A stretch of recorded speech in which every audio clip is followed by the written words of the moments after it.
Looking at each of the indicators helps you to figure out the learning goals you want to develop. Okay. Because each one of these competency headings matches the competency headings on your learning contract. Does that make sense? Yeah, and we don't necessarily have to hit every number, but...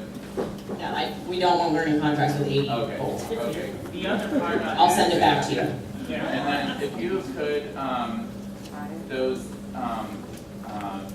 goals that you had just shared, would you be able to review a few of them and tell us what competencies those might fall under? Yeah, let me get through some questions and see if we have time. If not, we can get to that during the learning contract workshop.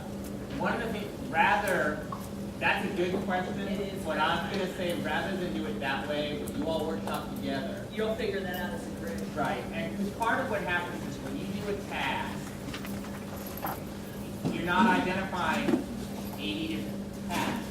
You'll do a task, a field, that applies to several different competency indicators and crosses those. Learning to recognize it is part of what you're learning, but you'll be able to identify this is one task. I can list it in 3 different areas because it applies to these 3 different things. Or actually it applies to these 12 different things. I was going to say the example I gave earlier about doing a grant proposal. If you did it on a community that's not related to your field practicum, you won't be able to apply it. But say you do work on a grant proposal at your field practicum, which I would encourage each of you to do, then you would knock out a lot of those beginning indicators in terms of identifying scope and mission of organization, all of those ones under competency 1 they would relate. I'm trying to think, if it involved an interview component, it might cross over to competency 3 around engaging and assessing. Do you see that? So one project might cross, depending on what behavioral tasks you engage in, action tasks you engage in, whatever the nature of the project is, it's probably going to cut across the different competencies, but you have to be able to articulate it and break it apart. As a field instructor, one of the important pre-work that I had my students do during block week is I would have them make a list, like Jennifer talked about, of strengths and weaknesses, areas they wanted to grow, because I found that students a lot of times wanted to do projects in areas they felt confident, that they did not want to do projects in areas they felt they needed to grow. They wanted to hide that from me. You know, they didn't want me to know that was a weakness, because you're trying to impress too, right? I mean, you want to be liked, you don't want to be judged. So kind of getting them to reveal that in the beginning was important. And then on top of that, we provided as an organization a list of students and projects they might be interested in. And so we took those as kind of a framework as we approached the learning contract. Does that make sense? So that you can kind of figure out, okay, one of my goals might be to shadow in these different areas so I have a better idea of what I might want to do in the spring. You know, there's a lot of openness about how you want to create and write this and individualize it. Some of you have a lot more years of experience than others. It may be easier for you to figure out where you want to move around. For those that maybe are coming from a very different background, you might want to approach it from a slower method. Does that make sense? So that's why it's important for it to be individualized too. One of the benefits of breaking you into groups, and this is why we wanted to do a group exercise around it, is that y'all are going to help each other with operationalizing tasks that might be relative to you under competency number 2. Because you know, you're going to have to identify, you know how Mike was saying earlier, are you a talker? You figured out who in your group's a talker and who's not a talker, that kind of thing. You're going to take number 2, and let me see if I can pull it up. Again, that's the contract. Showing? No. It doesn't show. Let me just do this. Is it showing now? All right, here's the field placement learning contract. It just gives you an introduction, everything we've already told you. It's 2001. Accreditation standards, and I'm not sure what I just did, but I changed the screen, I think. There we go, we're back. You put the semester. How's it let me go down? Okay. Okay, I had to tap. Notice these questions at the bottom on the front of your learning contract. It already starts to ask you, or this leads us into this afternoon, but it'll ask you some questions about supervision. So that gives you an opportunity to discuss that in the beginning too. We try to provide as much, you blame us. Well, the field office is requiring us to do. Dr. Reitmeyer is making us do this. You can always use me as an excuse and an impetus for this because this is what we are requiring and asking to do. The field instructors do know that. So we've put things on the form that were not on there before so that they have to be completed, and it offers you a way to hold your field instructor responsible for kind of operationally defining these things. All right, so you're going to take Field Competency 1, you're going to take Field Competency 2, and you all are going to get back in your groups, and I want each of you, you're going to talk as a group, I want each of you to come up with 5 tasks. They may not be the ones you end up using, but I want you to come up with 5 tasks as a group that are specific to. You can pick somebody in the group who's willing to open up and share, but I want you to come up with some ideas of things that you might do to demonstrate that you're attaining this competency. What things could you do to demonstrate that you're developing a professional social work identity? What things can you do as a student to show that you're growing in the value area? All right? We're going to come around. We're not going to leave you isolated. We'll come around. But I want you to get in your groups, and I want you to start. Now remember, if you start to struggle, what should you consult? What did Jennifer say you should consult? The evaluation. Yes, y'all got this. Oh, y'all can do this. All right, so let's break into the groups, and we will be around to check on you in about 15 minutes. And then we'll regroup and share before we go to lunch.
One to come up with realistic goals because it more pertains to professional behaviors.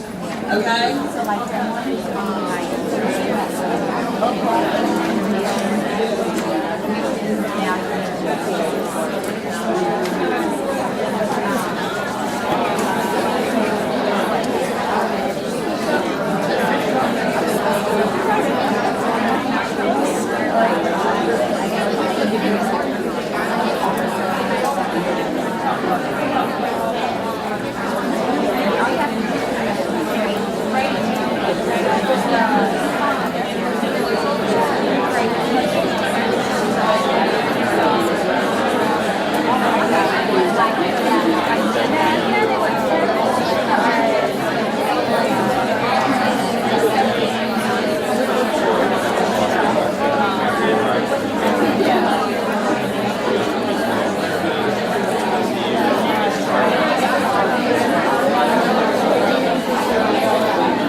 because I think it proves the point, and that is that this, once you get into it, it's not as easy, is it?